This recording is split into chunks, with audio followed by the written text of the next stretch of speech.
美菲近30年来规模最大的肩并肩2023联合军演从4月11号拉开帷幕，目前已经进入尾声。在美国不断调整印太地区军事态势，不断拉拢地区盟友执行所谓一体化威慑战略的背景下，本次肩并肩军演被指有着非常强的目的性，其中演练的众多新内容更值得区域国家高度警惕。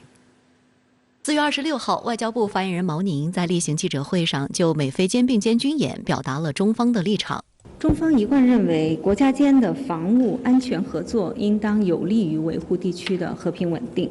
不应当加剧紧张局势，不应当破坏地区国家间的互信，更不应当针对任何第三方。值得注意的是，以往美菲肩并肩军演内容大多以两栖登陆、联合反恐等为主，而今年首次设立海上实弹射击环节，包括爱国者导弹、海马斯高机动火箭炮系统的实弹训练，在西菲律宾海击沉一艘模拟敌舰的靶舰。演习的地点因为涉临到南海，也就涉临到这个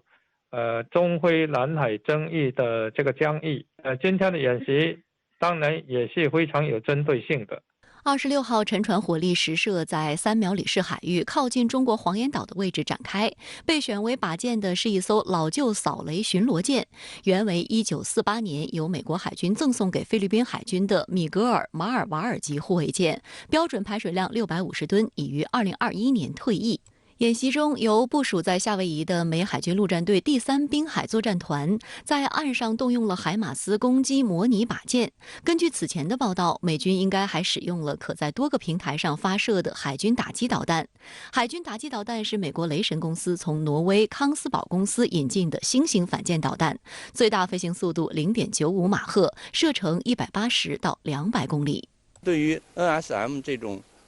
目前来说比较先进的反舰导弹来说的话，它是拥有打击海上机动目标的这样一个能力，而且这款导弹本身也有一定的隐身性能。总体技术水平来说，在目前同类的反舰导弹之中，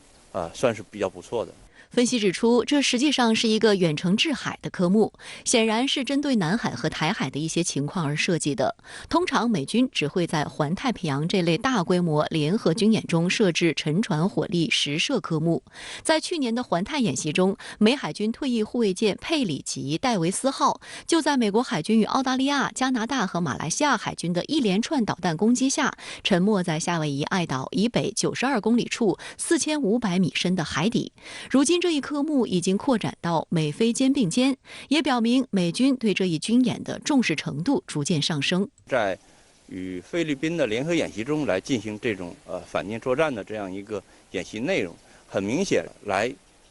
教菲律宾怎样进行这种反舰作战，来使得菲律宾的军队拥有一定的这种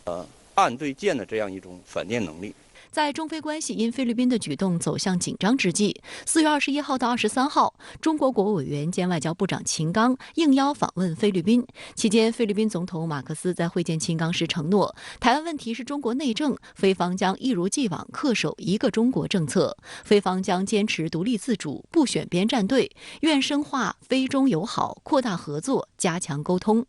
按计划，马克思将于本月30号启程访美，并在5月1号与美国总统拜登会面。马克思透露，他将与拜登讨论包括军事协议在内的菲美协议。菲律宾星报报道指出，马克思访美将重申马尼拉和华盛顿之间的特殊关系。马克思表示，要调整的军事协议是菲美两国1951年签署的共同防御条约。因为菲律宾在南海、台海以及朝鲜所面对的局势发生了变化。另据路透社报道，马克思表示，他将和拜登应该讨论菲美同盟到底需要什么，以及如何管理与中国的紧张关系。小马可西他所说的就是要与所有的国家不为敌，都要做朋友。但是就目前的这个发展来看，小马可西跟菲律宾当局无疑是把重心压在紧靠着美国为首的这个西方力量，跟随着这个域外大国来加强他的在这个区域的角色。菲律宾资深媒体人黄栋兴认为，与美国走得太近，既不符合菲律宾的利益，也不符合整个亚太的和平发展。希望小马可西能够听见一些理智的声音，悬崖勒马，做出一些理性的决断，在中美博弈的这个大局里面，能够拿捏好分寸，不要成为历史的罪人。